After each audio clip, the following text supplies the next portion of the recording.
ازيكم عاملين ايه؟ يا رب تكونوا بخير. احنا النهارده عند حديقه الاسماك هنقضي يوم معاكم.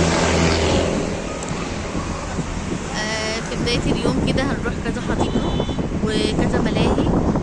هصور لكم اليوم كله من اوله لاخره. يلا بينا ندخل بقى ونشوف يومنا هيبتدي ازاي. بصوا بقى، اول ما دخلنا من بوابه الحديقه في البغبغانات دي جميله جدا، او عصافير.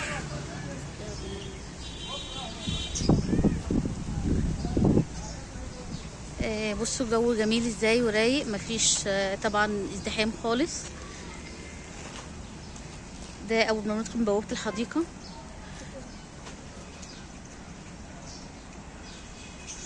وهنا بقى رايحين معمل الاسماك، علشان قبل كده انا جيت فما لحقتش ادخله، يعني كان لسه ما فتحش. فكده بقى متجهين على معمل الاسماك، هنشوف ايه اللي جوه وايه الاسماك اللي موجوده. المره اللي فاتت كان في حد قال لي ان هو في تماسيح صغيره، فهحاول بقى اخش بقى واصورها لكم كلها واوريكم الاجواء. خليكم معانا. احنا النهارده التلات 12 مايو. كل سنه وانتم طيبين. هنحاول بقى نصور كل حاجه جوه في الحديقه وهوريكم الاجواء عامله ايه. احنا هنفطر هنا وهنشرب العصير او الكوفي ميكس او الشاي، هنشربه في حديقه العبور، وهنكمل يومنا في ملاهي سفاري بارك. كده قلت لكم على الجدول اليومي لينا او رحلتنا هتبتدي ازاي. دي الجبلايه، بس انا مش هدخلها دلوقتي او مش هطلعها دلوقتي. احنا رايحين قلت لكم على المعمل. هنحاول ندور عليه بقى ونستكشفه ونشوف مع بعضينا ايه الاسماك اللي موجوده زي ما قلت لكم. بصوا الجو جميل ازاي. طبعا خروجه رايقه وخروجه جميله جدا، خروجه ب5 جنيه. بنقدر بقى نشوف من خلالها بقى كل الاسماك اللي هنا. طبعا احنا هنا يعني اول ما بندخل على ايدنا الشمال دي الناحيه اللي فيها ايه المعمل. هصور لكم بقى الجنب التاني من الحديقه اللي فيه الملاهي وفي النافوره. وهنا طلع مكان المعمل اهو. داخلين بقى اصور لكم الاسماك اللي جوه. بصوا الجنينه جميله اهي زي ما قلت لكم. هنكمل بقى يومنا هنا وهنفطر وهناخد الشاي بتاعنا في حديقه العبور، وهنكمل باقي يومنا في ملاهي سفاري بارك. اليوم طويل ويوم جميل كمان ومشمس علشان الاولاد خدوا الاجازه. كل سنه طيبين. فاحنا لازم بقى نفسحهم ونخرجهم. هعمل لكم مصايف كتيره بقى وشواطئ كتيره وشواطئ رخيصه وشواطئ غاليه واكوا بارك وحاجات كتيره جدا. هتتفرجوا معانا على القناه. خليكم معانا هنخش المعمل. تعالى تعالى تعالى. اتفضلي يا اختي. شكرا. تحت امركم، ده مكانكم. يلا يا عم سيف ندوق ماما ليه؟ لو زعلان مش هنلاقي لك عامل تاني. دي اسماك محنطه بماده فورمالين. ودي سمكه منشار. ودي السمكه اللي طلعها صياد من اسكندريه بوجه انسان. ماما اخلي ماما صورت حبه صور بقى حكايه ان شاء الله. ودي ترسه رخويه عمرها 70 سنه من اكلات اللحوم، ما تاكلش الا لحمه وسمك. ودي زرافيه اهي. على هات الشنطه دي، هات الشنطه دي.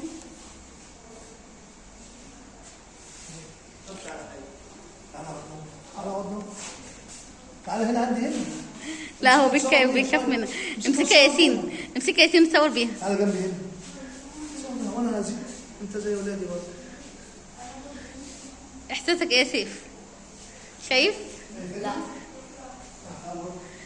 جميله. بتخربش. بصوا بقى، في واحده مش محدثه. خلي تصور بيها. حاجه حلوه جدا. طبعا دي احواض السمك. والله مشوق. سمك بيشوك. سيف انت ولاد اختي بقى. لا ما تخافش. مش بيعض ياسين. تحت ما ترفعوش. بصوا الماما. جميله يا سيف. بص هنا يا ابو سيف. بص الماما. بتحمل. والله ما بطلعه لحد يا سيف. جميل. انت بقى وانا هصور لك صوره حلوه. اسمه بجاسيون من فصيله القرش. ما يكبرش في الحجم عن كده. والورق ده اسمه شكلت. شكلت مين؟ وده كوي، ده فلفيل. دي الاسامي الغريبه دي. يا رب ماشي دي. ودي ايه؟ دي سمكه ايه؟ دي سلحفاه. صدفيه. صدفيه. بتاكل ايه، خضار ولا لحم؟ لحمه. لحمه وسمك.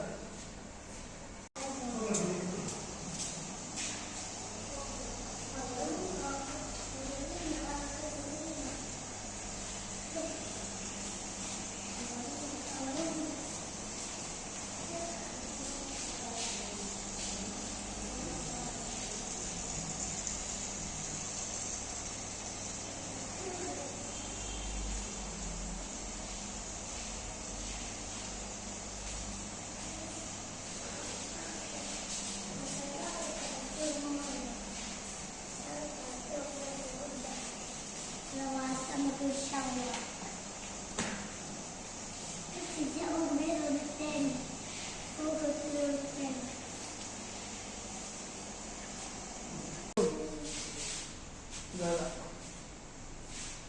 ده قرش. ده قرش. صغير. اتفرجوا بصوا مكانكم. شكرا. احنا بدأنا.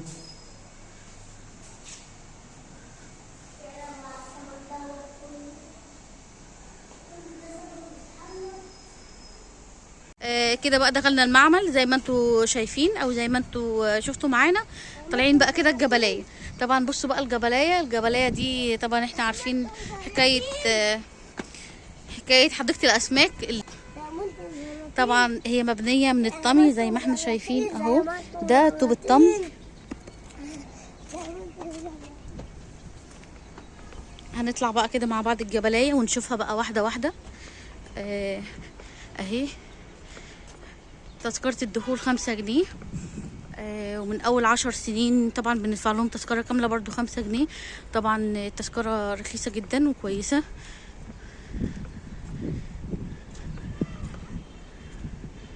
مكملين بقى مع بعض الجبلاية.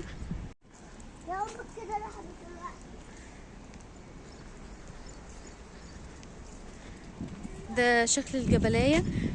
في معمل الأسماك كان في تمساح صغير، هو كان تمساح حي يعني. فقالوا لي ان احنا نقلناه علشان كان كبير والاطفال الصغيرين بيجي يمدوا ايديهم، فطبعا التمساح بيعضهم، فكان ايه ما كانش امان عليهم.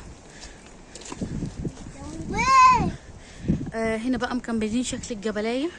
لو اول مره بتشوفوها معايا هتلاقوا فيديو على القناه موضح الحديقه كلها.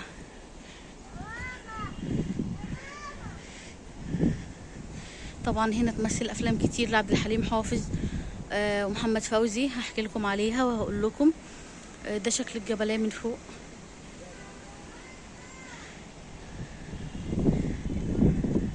اسمها جنينة الأسماك أو حديقة العشاق زي ما بيقولوا عليها. كل ما هتمشي في مكان هتلاقي خطيب وخطيبته، عريس وعروسته، هتلاقيهم يعني.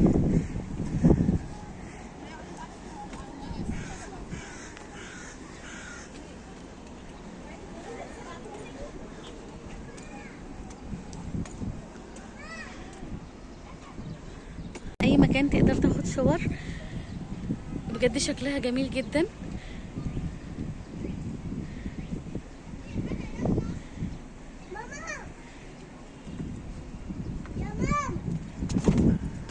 تعالى انا اهو. لا من هنا السلم اهو.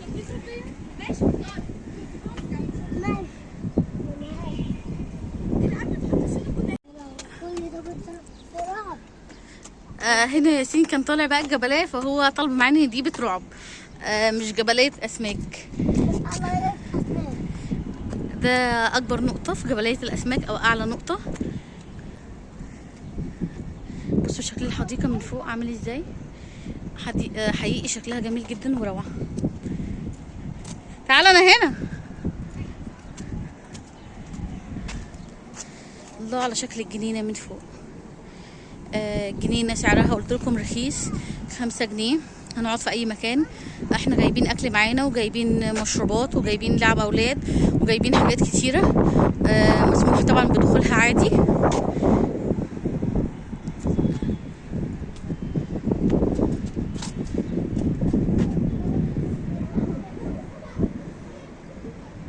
يلا بينا بقى نصورها من تحت ونصور بقى القعدات اللي بره والملاهي، ونكمل يومنا. بصوا بقى هنا احنا هنفطر عسل وجبنة قديمة وفطير. كنا هنجيب حاجات تانية بس للأسف يعني طلعوا يفطروا بره. فده برضو حبيت أشارك معاكم الفطار اهو. هما الولاد بس اللي هيفطروا.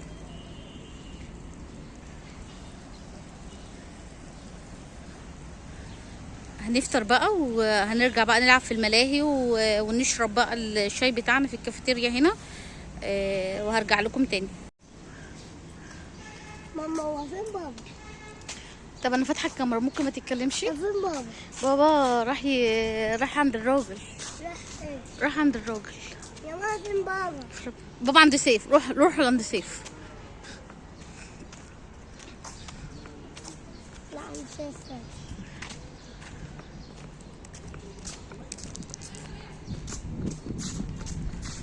انا ممكن والله لو قلت لك في البحر نط خليك تموت.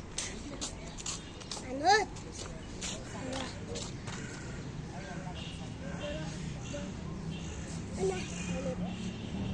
هنط.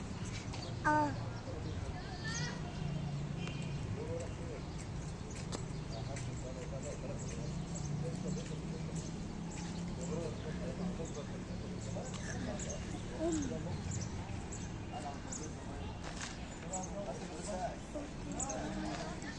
وصلت ايدي. فين دي الملاهي؟ الملاهي اهي. ده شكل المقاعد بتاعت الكافيتيريا لو حابين تاخدوا مشروب ولا حاجه هنا. بهدلة بالتمثال.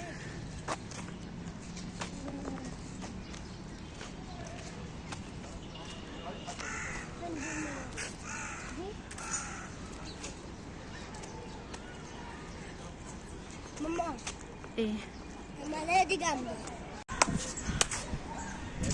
يا ماما يلا. يسو فين الملاهي؟ اهي.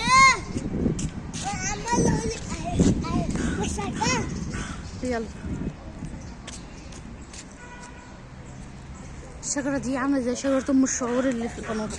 يا لو كل ده قد شجرة كبيرة ده دوت هيتكسر. لا لا لا ما تقعديش والنبي. يلا نروح الملاهي. هنخش جوه الملاهي وهنجيب.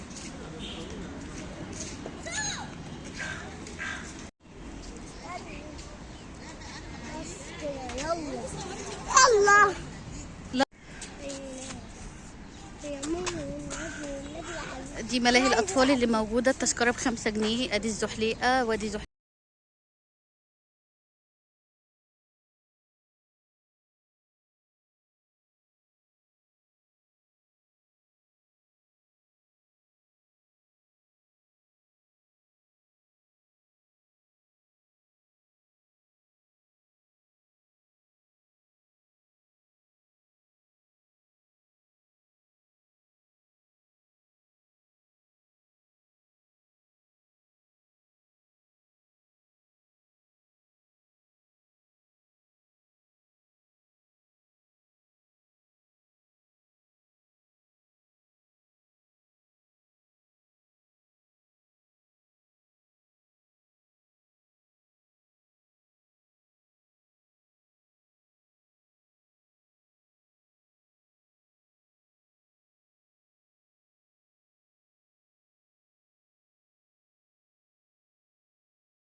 وكمان فيلم القلب له احكام بتاع فاتن حمامة واحمد رمزي، وفيلم السبع بنات سنة 61.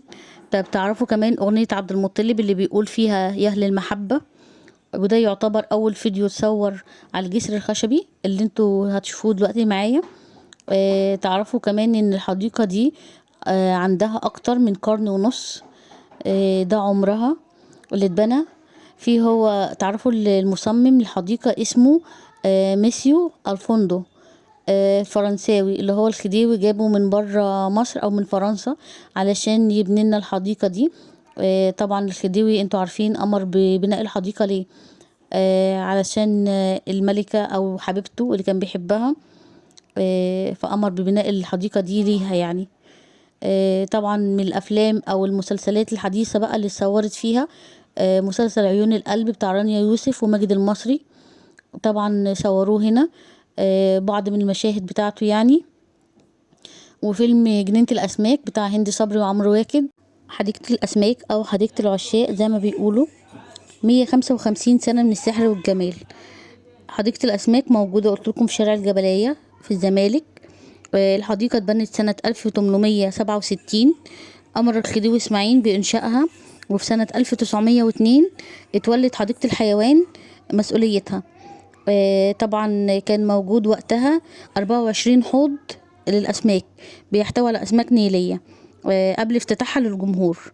وفي سنة 1965 الحديقة تم إغلاقها للتجديد، وطبعا قعدت فترة طويلة جدا، قعدت 18 سنة. وفي سنة 1965 تم افتتاحها مرة أخرى للجمهور. هقول لكم بقى كل حاجة عن الحديقة. المواعيد الحديقة بتفتح من 9 صباحا ل4 مساء أو ل5. مواعيد الصيف يعني. سعر تذكرة الدخول هي 5 جنيه طول أيام الأسبوع، سعر موحد. عنوان الحديقة قلت لكم شارع الجبلية. أقرب محطة مترو للحديقة هي صفاء حجازي. قبل افتتاح محطة صفاء حجازي كان محطة الأوبرا، لكن محطة صفاء حجازي وفرت كتير جدا. محطة صفاء حجازي قريبة لقصر سميحة كامل، قصر عائشة فهمي، حديقة الأسماك. صورت لكم الجبلية كلها من جوه ومن بره علشان لو حابين يعني تدخلوا فيها وتتصوروا صور تذكارية وكده. هتلاقوا بقى في كل الجبلية دي كل ما تمشوا كل واحد حاطط تذكار يعني ليه، هو خطيبته او هو حبيبته يعني. اللي معجبنيش في الحديقة حقيقي ان لازم يبقى فيه افراد امن. افراد امن كل شوية تلف وتخش هنا وتشوف المكان يعني، وتشوف الوضع ايه، لان هي الجبلية كبيرة، فيعني الوضع حقيقي لا، الوضع محتاج امن كويس ومحتاج افراد امن كتير يعني يخشوا ويشوفوا الاوضاع ايه ويشوفوا الناس فين وتتصور فين وكده. مش عايزة اوضح اكتر من كده، دي كانت صور تذكارية او الحاجات اللي بيكتبوها. دي كان بعض الاسماك المحنطة برضو. كل مكان هتلاقوا عليه كاتبين كلام تذكاري يعني يفكرهم بمواعيد غرامياتهم. بصوا بقى هنا الجبلية اهي زي ما قلت لكم جميلة جدا. صورتها مع ضوء الشمس كده كان هو اللي منور، كانت جميلة خالص. قلت لكم الجبلية مبنية من الطمي الأسوانلي، اللي هو الخديوي أمر ببنائه أو بعت يجيبه علشان تطلع لنا بهذا الجمال المهجور. طبعا ده محنط، ده كان شكل محنط كده لوزة، كان برضو مكتوب عليها برضو. الجبلية هي جميلة جدا، والحديقة على فكرة كلها جميلة جدا. ده مكان أحواض السمك اللي هو أصلا ما بقاش فيها سمك. كنت أتمنى ألاقي حد يشرح لي هنا مكان الأحواض دي راح فين أو اتهالك، أو هما يعني المفروض ان هما يعني يبقى فيه تطوير شوية بالحديقة، لأن الحديقة بصراحة جميلة جدا. هما لو اهتموا بيها واهتموا بمنطقة الملاهي دي فعلا الحديقة هتبقى جميلة. وياريت يعينوا افراد امن كتير. خدوا بالكم من الاوضاع، خدوا بالكم من الحديقة، ياريت ما تسيبوهاش كده، ياريت يتم تطوير فيها، تطوير الاحواض اللي جوه، املوها بسمك تاني. حتى لو هتجيبوا سمك زينة بلاش انواع سمك غالي يعني. ده شكل الجبلية من فوق، كانت جميلة جدا، وكان الجو مشمس وكان الجو جميل. والاشجار كمان والنخل ومنطقة الحديقة ذات نفسها ان هي جنبيها حدائق كتيرة وجنب برج القاهرة، يعني تنفع خروجة العائلة. لو هنروح البرج وبعد كده هنخش حديقة الاسماك نتفرج عليها اللي هي مبقاش فيها اسماك اصلا، ونخش ساقية الصاوي نسمع حفلة او نقعد فيها شوية على النيل. ساقية الصاوي ده مكان جميل جدا، هسيب لكم برضو الفيديو تحت في حرف الاي، تقدروا تتفرجوا عليه. لو هناخد مشروب في كافيتيريا العبور، لو هنروح قصر عائشة فهمي لما يفتح للمعارض. الحديقة حقيقي متهالكة بس هي جميلة، محتاجة التطوير. يا جماعة اهتموا بالحديقة شوية، اهتموا بيها. ارفعوا سعر التذكرة، خلوه 20 جنيه عادي، خلوه 25، بس اهتموا بالحديقة. الحديقة جميلة جدا. هاتوا لعب للأطفال، هاتوا زحاليق، هاتوا مراجيح، هاتوا نطاط كبير زي اللي في الحديقة الثقافية. هاتوا ترمبولين صغير، هاتوا نطاط، هاتوا ألعاب اللي هي الكويسة دي اللي هي بتبقى البطوط ده. هاتوا ألعاب صغيرة تنفع لولادنا. الحديقة جميلة. ده الجسر اللي قلتلكم صورت عليه شادية وصباح ومحرم وفؤاد. بعض الأغاني. كمان اتعمل فيه مسلسل ونوس بتاع يحيى الفخراني. حديقة جميلة جدا. انا عن نفسي ما كنتش عايزة امشي منها، بس انا كنت حابة اصور لكم 3 اماكن في فيديو واحد علشان احاول انفعكم.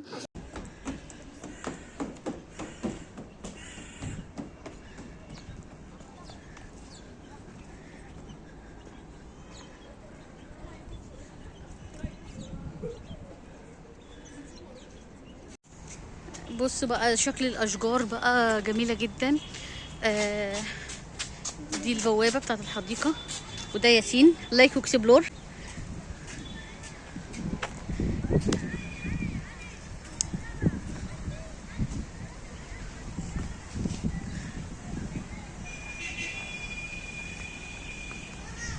دي كانت خروجتنا ودي كانت فسحتنا. خلاص كده خلصنا حديقة الاسماك بقى. رايحة حديقة العبور هصورها لكم، وبعد كده متجهين على سفاري بارك، هنخلص اليوم هناك. ويا رب الفيديو يعجبكم ويا رب تتفسحوا زينا. ولو عايزين اماكن تانية يا ريت تكتبوا لي تحت في الكومنتات، هستناكم. الفسحة النهارده كانت جميلة جدا، مش رخيصة ومش غالية.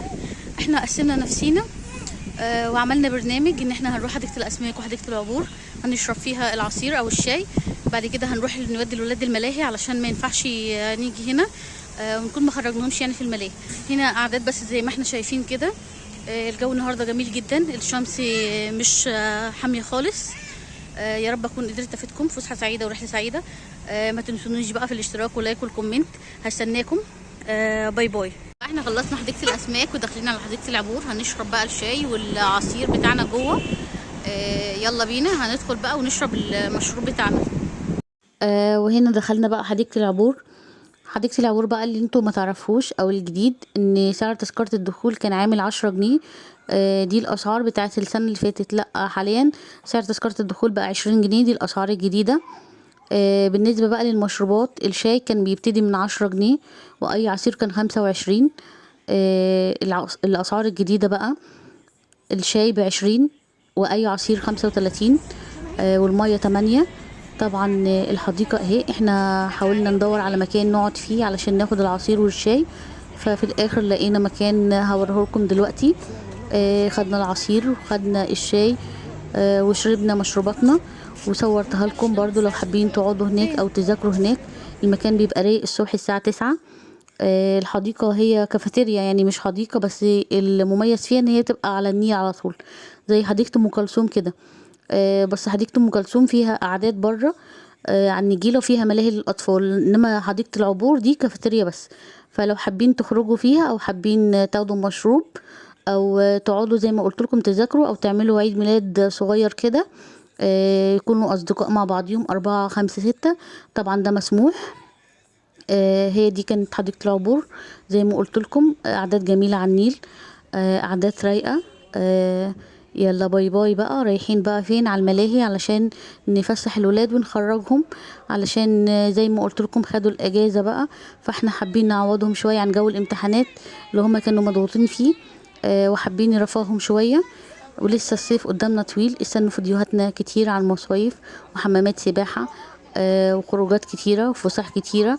هستنى آرائكم تحت في الكومنتات. لو حابين تسألوا على اي مكان او اي شاطئ هستناكم وهحاول اجاوبكم. تحياتي ليكم.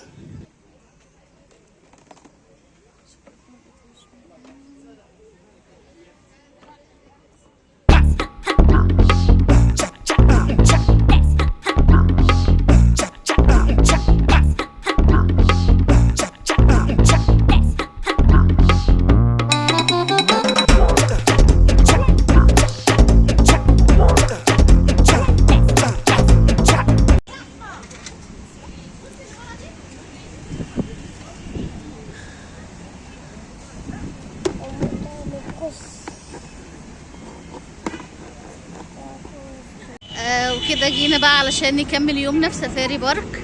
سفاري بارك موجود عند كوبري عرابي، اخر كوبري عرابي امبابة. هنخش بقى نقطع تذاكر وهنكمل يومنا هنا. ده شكل الطريق علشان ما تتوهوش، هتركبوا اي حاجة وتنزلوا قدامها. بوابة اول ما دخلنا اهو هتلاقوا فيديو كامل على القناة. احنا جايين النهاردة عاملين برنامج كده حديقة الاسماك وحديقة العبور. فطرنا هناك وشربنا العصير. وده اول ما بنخش بصوا المساحات الخضراء قد ايه. ده كان شلال او نافورة بس للاسف اتقفل. كان لما بيفتحوه كان بيبقى شكله حلو قوي، مش عارفة قافلينه ليه. بصوا بقى دي كلها مساحات خضراء. هنخش بقى كده ونصور الملاهي.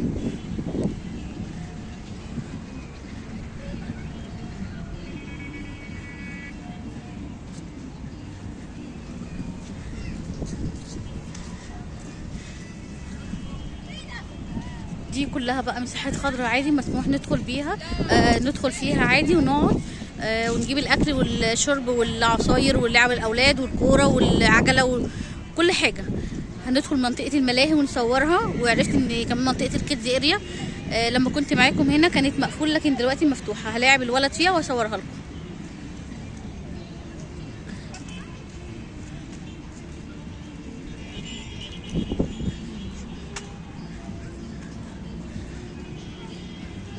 كمان موجود الرسم على الوش ده حلو قوي، الولاد بيحبوه جامد. هرسم له، هحاول اوريكم شكله عامل ازاي لما ارسم له.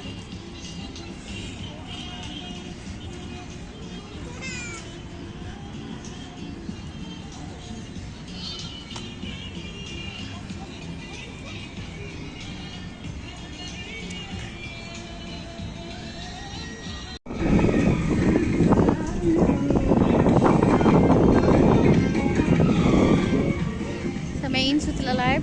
دي كلها اكشاك ومحلات بقى. وهنخش منطقه الكافيتريات وهنشوفها. بصوا المكان جميل ازاي. النهارده الثلاث طبعا يوم في نص الاسبوع، الدنيا رايقه خالص مش زحمه. يوم الجمعه ده بيكون رحلات، طبعا بيكون الحديقه مليانه جدا. فالنهارده الجو رايق. دي كور الولاد لو حابين تشتروا منها.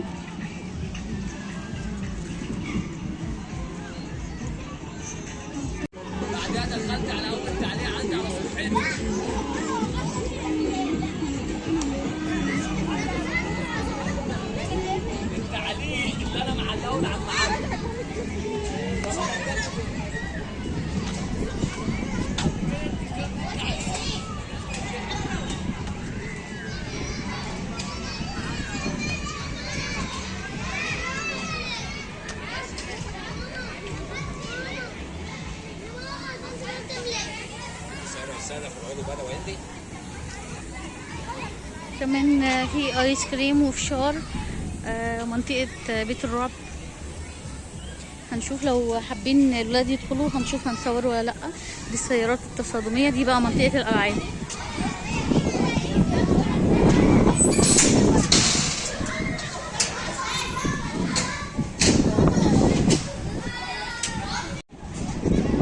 دي لعبة المنخل أو المنخل. دي السيارات التصادمية. دي لعبة الاخطبوط. ترومبولين. سفينة نوح أو الجالون. هجيب لكم كل الأسعار دلوقتي الحديثة وأعرف لكم بكام.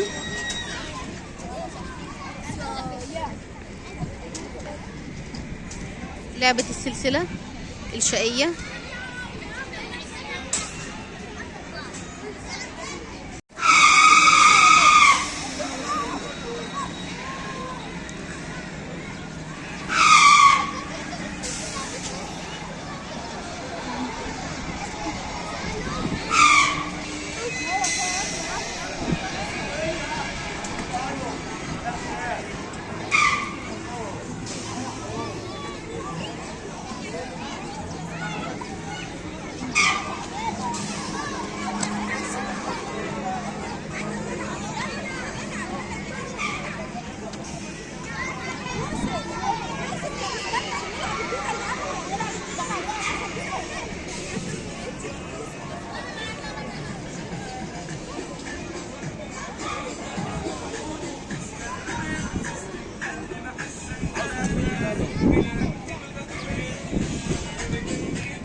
بصوا اللعبه دي ما كانتش معايا في الفيديو اللي قبل كده، اللعبه دي لسه جديده.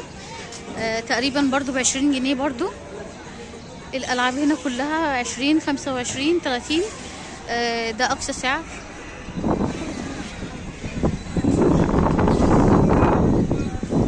اليوم النهارده جميل قوي. اتمنى لكم فسحه سعيده ورحله سعيده، وتيجوا تقضوا اليوم هنا في سفاري بارك، وتعملوا برنامج زي اللي انا عملته كده. لو حابين برضو اعمل لكم برامج لاماكن تانية، كذا مكان مع بعض، يا ريت تكتبوا لي تحت، وانا برضو هحاول اجاوبكم وارد عليكم واقول لكم ايه الاماكن اللي تنفع مع بعضيها تكون في منطقه واحده.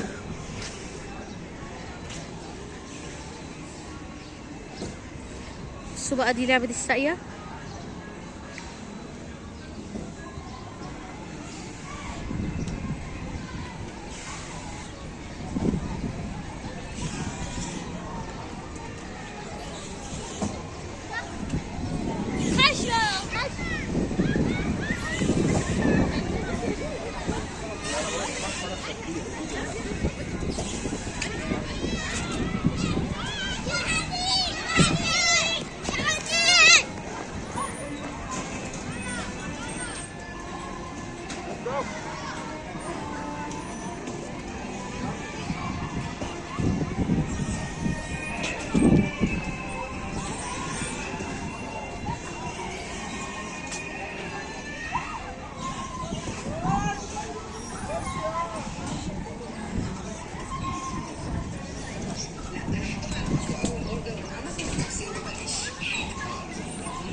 موجوده. بصوا برضو اللعبه دي كل الالعاب اللي موجوده 20 25 30.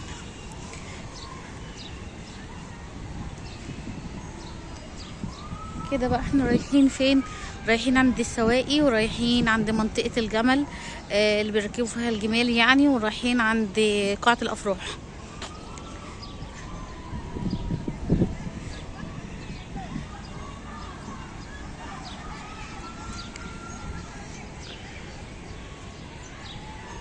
بصوا شكل المقاعد وشكل الجنينه وهي رايقه. الجنينه بجد جميله قوي. انا بنصحكم لو بتحبوا الروقان والهدوء يعني اختاروا يوم في نص الاسبوع كده، حد 2 3 4. كل الايام دي هتلاقوا الحدائق رايقه بقى وجميله، تقدروا تستمتعوا بيها وتستجموا وتقعدوا. لو بتحبوا الزحمه بقى والفرهده والاماكن الزحمه يعني مزدحمه وكده، عندكم الخميس والجمعه دول علشان ويك اند، فكل الحدائق بتبقى رحلات ومزدحمه شويه. حتى لو دخلنا اي ملاهي زي جيرولاند او ملاهي سفاري بارك اللي احنا فيها دي، هنلاقي مش هنعرف نلعب باللعبه او نستمتع بيها، لان الاعداد بتكون متزايده شويه علشان الرحلات والويك اند. بصوا الجمال، كل ده ب30 جنيه بس.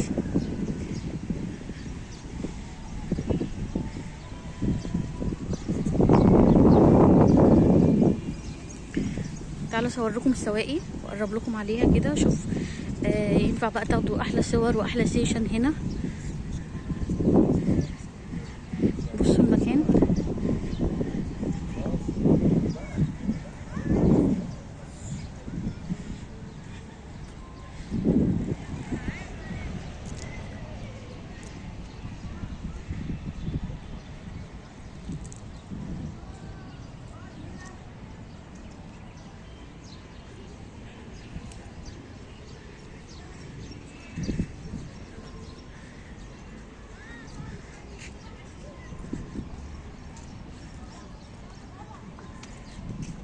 ده شكل السواقي. وهنا على فكرة بيصطادوا سمك، بس المكان اللي هو هناك يعني اول ما تدخل من بوابة الحديقة ده هناك بيبقى افضل للصيد.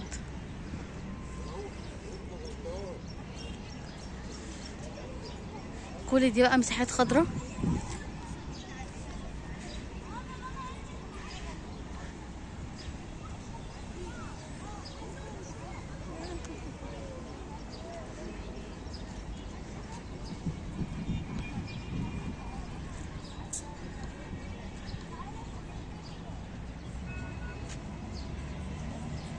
كمان في قاعة أفراح هناك أهي.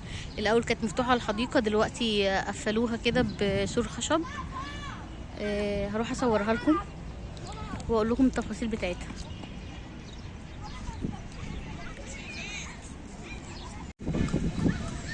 بصوا كمان من الأنشطة اللي ممكن تستمتعوا بيها هنا هو ركوب الخيل.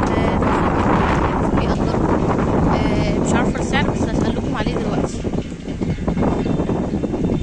هنا زي مكان فيه نوافير كده بس للأسف بايظة أو متهالكة أو مش متصلحة أو مبقتش موجودة.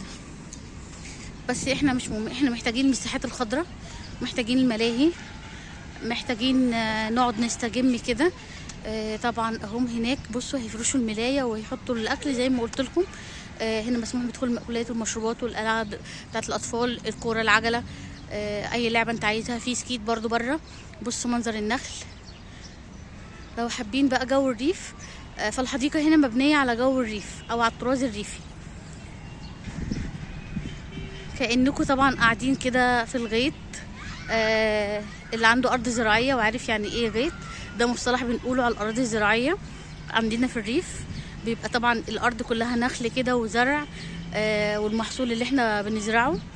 طبعا هناك هما بيستجموا او بيروحوا طبعا وقت العصاري بيروحوا يقعدوا في الغيط بقى بتاعتهم او الارض الزراعيه بتاعتهم وياخدوا بقى اكلهم وشربهم هناك. فبيستمتعوا بقى بجو الريف اللي هو هما بيبقوا ساكنين فيه. طبعا الحديقه هي زي ما قلت لكم جميله جدا. انا عن نفسي بحبها قوي لان هي مساحات خضراء كبيره وكتيره، العاب كويسه، بلعب اللي انا محتاجاه او اللي انا عايزاه او اللعبه اللي انا حباها، عكس المكان التاني هو جزيرة السعادة او الهابي لاند. ده فلوسي راحت على الفاضي، وهفضل كل فيديو اقول يا ريت يا جماعة ما تكرروش التجربة وما تروحوش هناك وما يضحكش عليكم باي بوست او اي اعلان على الفيسبوك غير لما تتأكدوا من جودة المكان او خلوهم يبعتوا لكم صور للمكان حية يعني. بصوا كمان الولاد هناك هم بيلعبوا بالكوره. دي قاعه الافراح اللي قلت لكم عليها، هتلاقوها في الفيديو معايا على القناه. القاعه كانت مفتوحه عادي، دخلت صورتها لكم قبل كده، لكن دلوقتي قفلوها بسور خشبي زي ما احنا شايفين.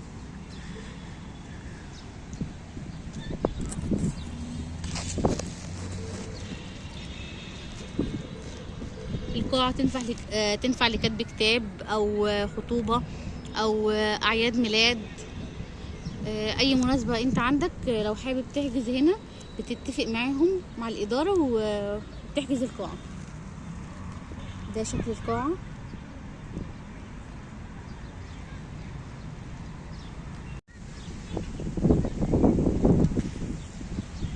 بصوا كمان النخل شكله جميل قوي.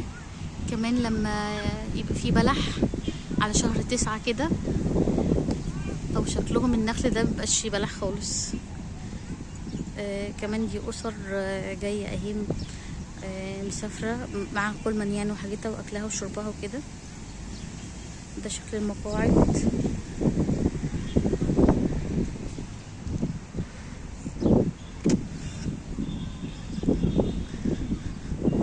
حقيقي الجو هنا والقعده هنا ترد الروح وتطلع الطاقه السلبيه اللي جوانا.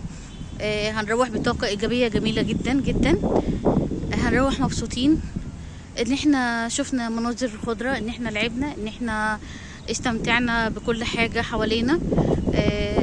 لو زهقانين بقى، انا عارفة ان كل ربات البيوت او ستات البيوت زهقانين لان احنا طالعين بقى من شهر رمضان وعلى الامتحانات على طول، فاحنا محتاجين نغير جو. فهعمل لكم برامج كتيرة جدا تقدروا تستمتعوا بيها وتختاروا منه اللي يناسبكم ويناسب امكانياتكم. لو حابين تخرجوا ولا حاجة هنخرج مع بعض، هنروح وسط البلد، هنروح شارع الألفي، هنروح شارع المعز، هنروح خان الخليلي. هفرجكم على مصر كلها، هوريكم قد ايه بلدنا جميلة جدا، هوريكم قد ايه فيها اماكن تستحق الزيارة. هبسطكم وهفرحكم على قد ما تقدروا. هنا احنا بقى راجعين منطقة الملاهي، ورايحين المنطقة التانية اللي هي بتاعت البدلات او الصيد.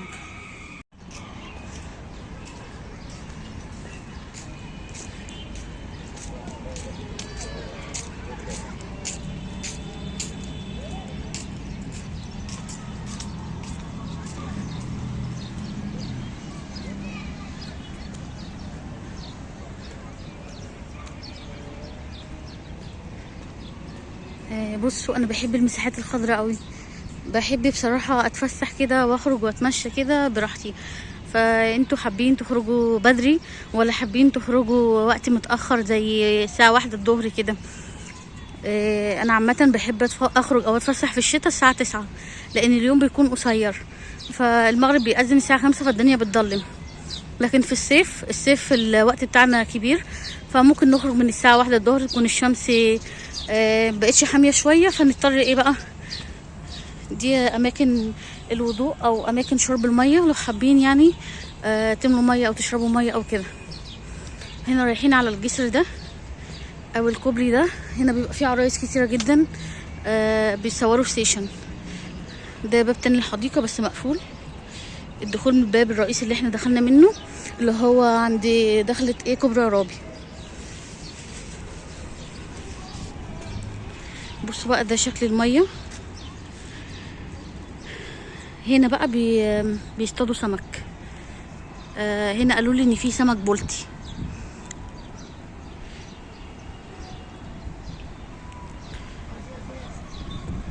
بصوا الحديقة جميلة ازاي، جميلة كده، هدوء وروقان، رايقة، ما فيهاش اعداد كبيرة، مش مزدحمة خالص.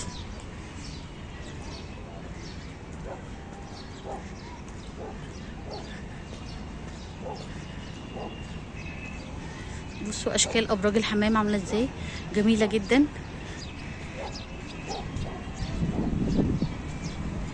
الحديقه السنه اللي فاتت كانت التذكره ب20 جنيه، والوقت الحالي بقت ب30. من اول 4 سنين لحد 12 سنه بنقطع تذكره كامله.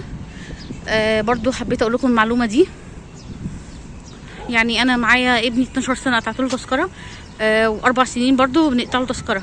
فوق ال4 سنين تحت ال4 سنين لا، بيدخل فري معاكي على تذكرتك. الله على الجمال. بصوا بقى هنلف الحديقة كلها كده واوريكم قد ايه هي جميلة جميلة جميلة يعني.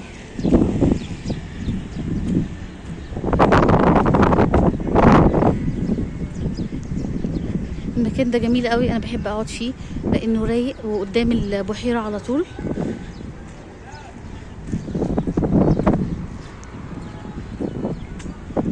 ده مكان البدلات اللي قلت لكم عليها، البدال ب10 جنيه. هنروح بقى نركب ونلعب العيال او الولاد، وهصورهم لكم برضو واوريكم البدال من هناك عامل ازاي. وكمان في كافيتيريا هصورها لكم.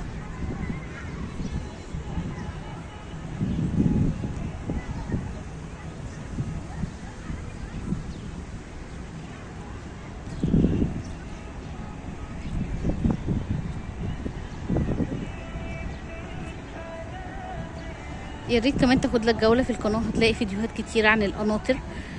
صورت لكم حديقتين هناك، حديقه عفله وحديقه النخيل. فاضل حديقه الياسمين وحديقه ابو قردان. ابو قردان كانت مغلقه للتجديد. جميل هناك، القناطر جميله جدا جدا، فسحه حقيقي منسيه. احنا هناك ممكن نركب اتوبيس النهر يوم الجمعه، وهننزل كمان. سعر تذكره الاتوبيس تبقى 70 جنيه. بيدينا 3 ساعات بريك بنقدر نتفسح فيها ونزور قناطر كل الحدائق وكل قناطر محمد علي وقناطر حسني مبارك والمجلده وحدائق القناطر، كل ده بنقدر نزورهم. بعد كده بنرجع في الاتوبيس تاني. طبعا الرحله جميله جدا، هصورها لكم وهنزل لكم الفيديو ان شاء الله يوم الجمعه.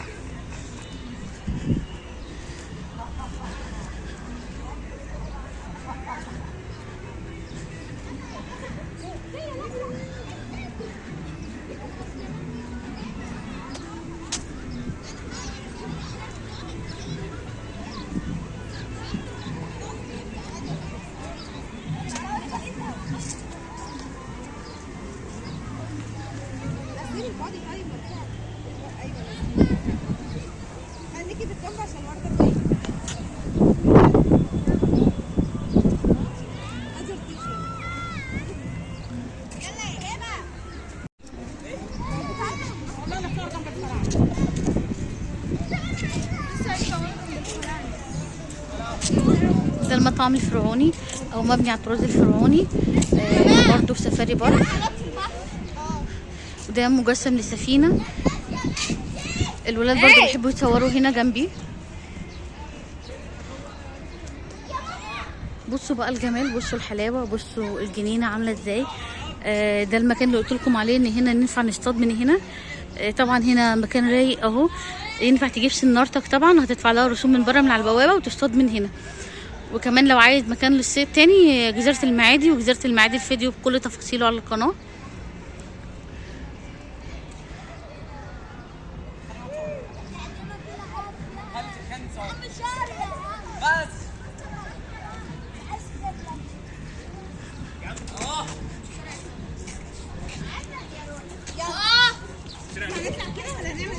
يلا بقى انت يا وليه الشنطه.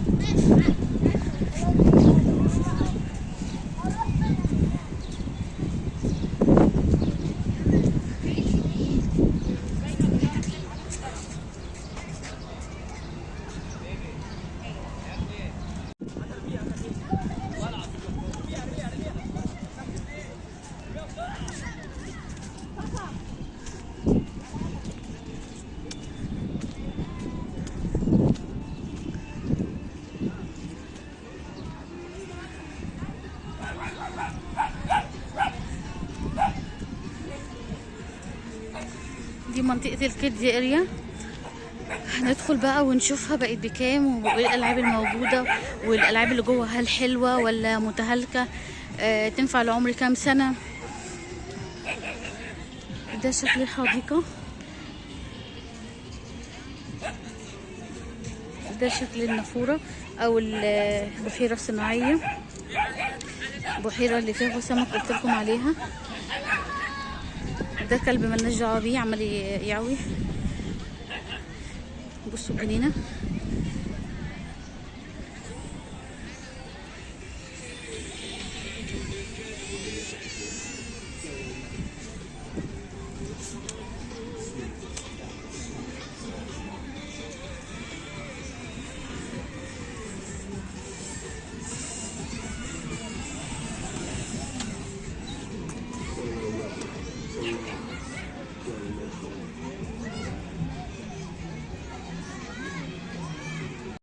بصوا انا سالت، قالوا لي الكيدز اريا دي هتفتح كمان نص ساعه بس كده، بس الشمس تكسر. دلوقتي الساعه 6. قال لي 15 جنيه بيقعدوا وقت مفتوح. بصوا عامله زي ملاهي حديقه الازهر، رمله مش نجيله.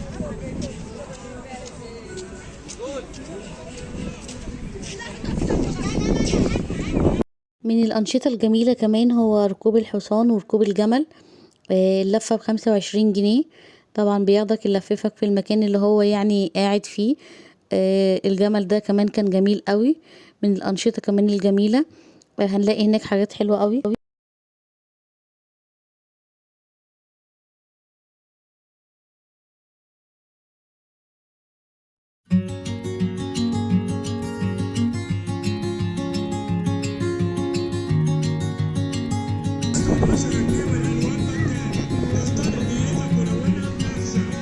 الشلال اشتغل اهو.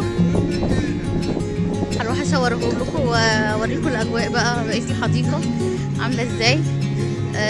لو محتارين بقى تخرجوا في عيد الاضحى، هرشح لكم اماكن كثيره جدا وهقول لكم عليها.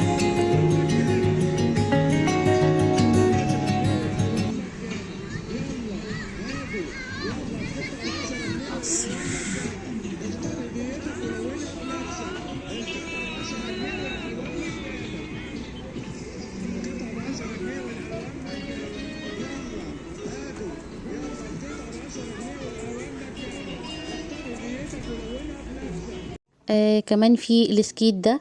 السكيت كان ربع ساعة برضو ب25. نص ساعة ب50. هنلاقي بيت المرح قلت لكم، وبيت الرعب. كان موجود 2 بيت الرعب والبيت الملعون. كان موجود جانجل زو، موجود الكيدز اريا، موجود انك انت تصطاد. دي الأنشطة اللي هي ممكن تستفادوا بيها أو تستمتعوا بيها في سفاري بارك. قلت لكم الحديقة كبيرة وجميلة، مبنية على الطراز الريفي، سعرها 30 جنيه. لو عايزين بالمترو هتنزلوا محطة الكتكات وهتطلعوا فوق تلاقي ميكروباص رايح امبابة، هتنزلوا قصاد الحديقة على طول. الميكروباص ب3 جنيه. يا رب اكون قدرت افيدكم. الحديقة بتفتح الصبح من 9 مساء ل10، من 9 صباحا عفوا، ل10 مساء او ل11 كمان في التوقيت الصيفي.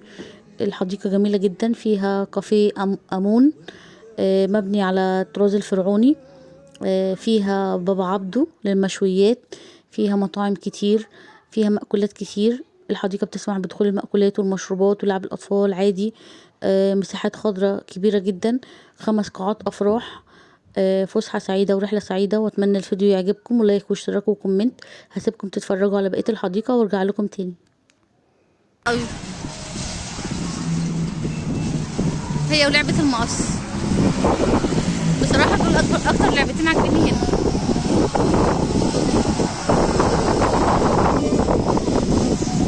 وده الكريزي، وده القطر اما يشتغل هوريهولكم.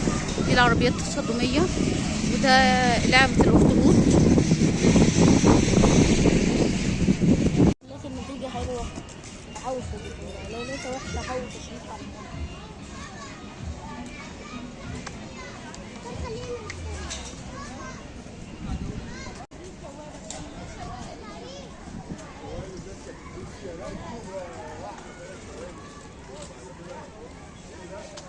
دي اماكن المطاعم، في طبعا بيتزا ومشويات واكل كتير. قلت لكم. وده مكان الهدايا كمان، لو حابين نشتري العاب او هدايا تذكاريه للولاد يفتكرونا بيها. وفي ايس كريم، وفي فشار، في زلابيا، والايد كمان في حمص الشام. الجميل كمان في الحديقه انك كل مكان هتلاقي فيه محلات. حاضر ماشي اهو. تعالي.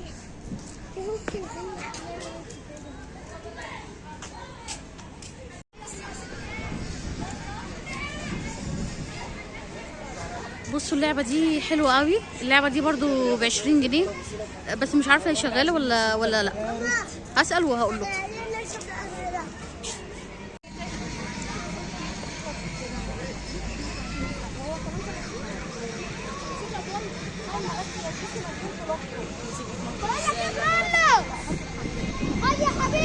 ده ترامبولين ب20 جنيه الوقت بتاعه. قلنا بقى نلعب ياسين هنا.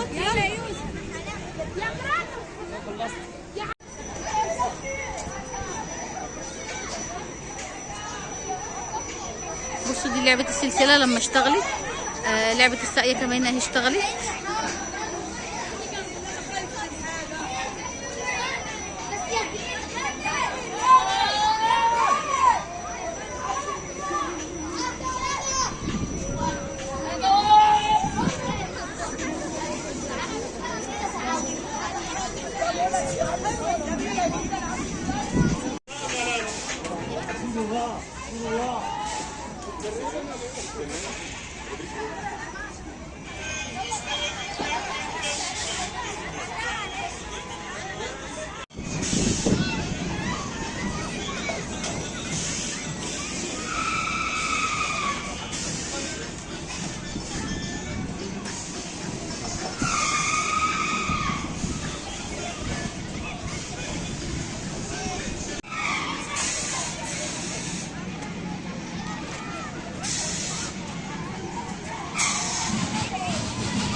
بسرعه وبعد كده نشتغل.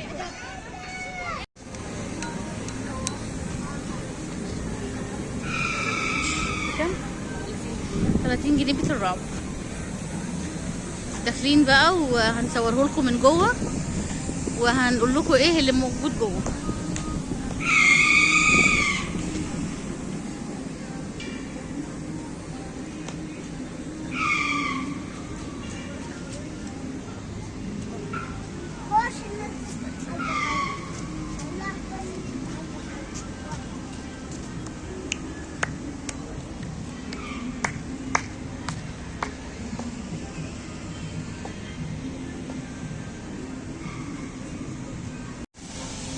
بصوا ده الشلال، اول ما دخلنا كان مقفول، دلوقتي فتحوه.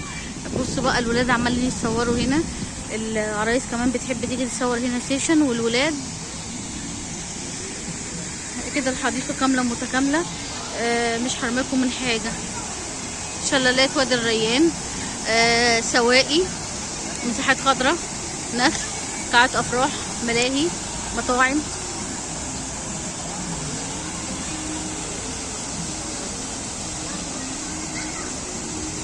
القعدة هنا بقى جميلة جدا، احنا كنا متصورين هنا صور جميلة.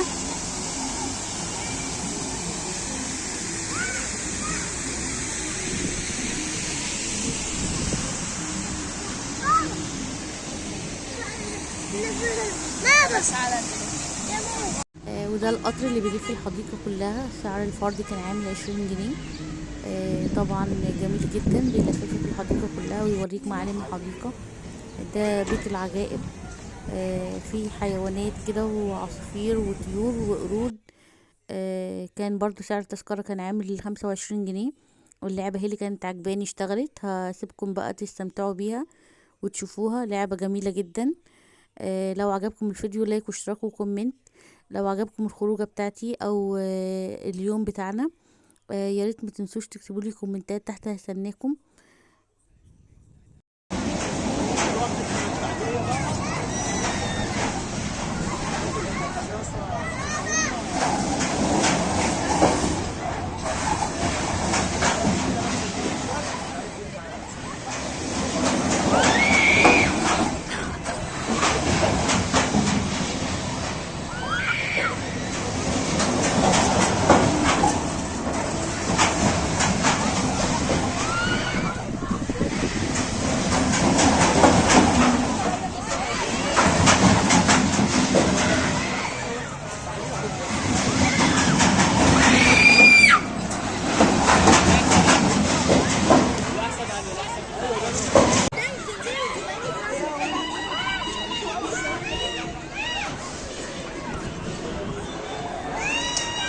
لعبة المقص بقى، لو قلبك جامد تركبها.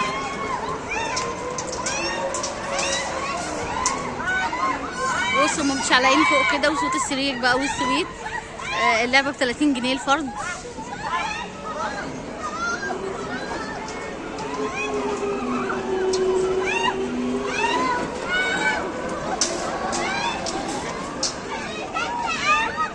دي من اجمل الالعاب الموجودة هنا في سفاري بارك.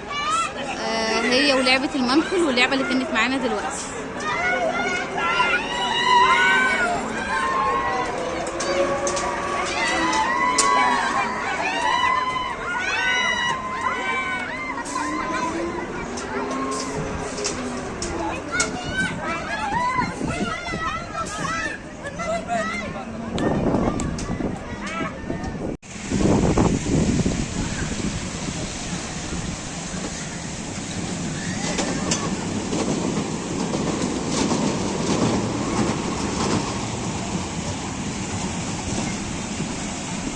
ياسين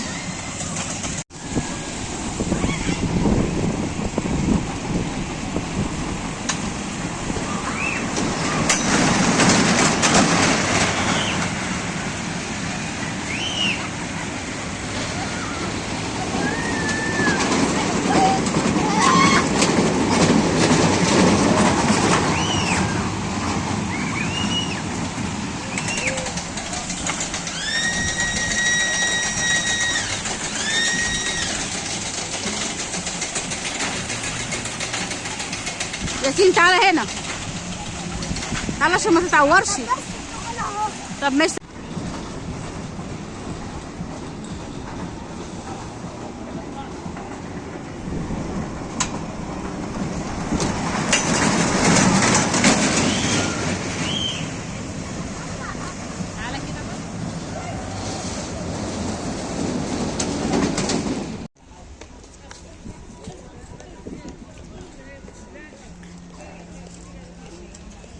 ده مطعم ماك بقى والكافيتيريا وبابا عبده، مشويات بابا عبده. هنا القعده جميله قوي، حبيت بقى اخد لكم جوله. وكده احنا بقى خلاص خلصنا رحلتنا ولفتنا وفسحتنا وجولتنا وخلاص مروحين.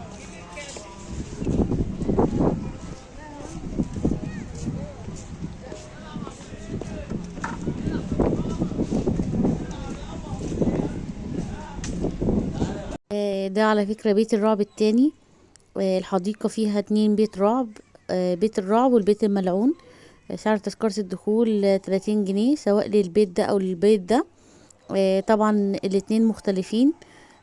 احنا هنا لعبنا الولد لان هو كان عاوز يلعب يعني في بيت الرعب او يدخل بيت الرعب، فهو دخل ده. كمان في جنجل زو، حديقة حيوانات مفتوحة فيها قرود وحيوانات كده جميلة.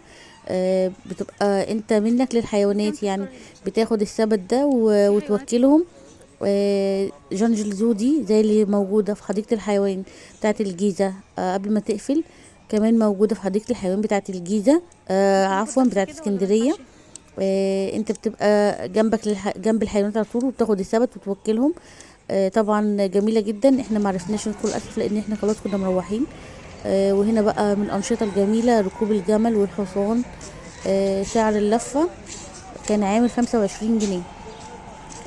انا سألت وقال لي سعر اللفة 25 جنيه. طبعا كانت حاجة جميلة جدا. ما تخافوش، هم الولاد الصغيرين دول امان على فكرة، اللعبة امان. او الجمل امان، يعني هم بيخلوا بالهم بيمشوا بالراحة. هنا اللعبة دي بقى كانت اشتغلت، حبيت اشاركها برضو معاكم عشان لو عجبكم بقى الالعاب تشوفوا وهي شغالة. ايه رأيكم في الرحلة بتاعتنا، حلوة ولا وحشة؟ ياريت تكتبولي تحت.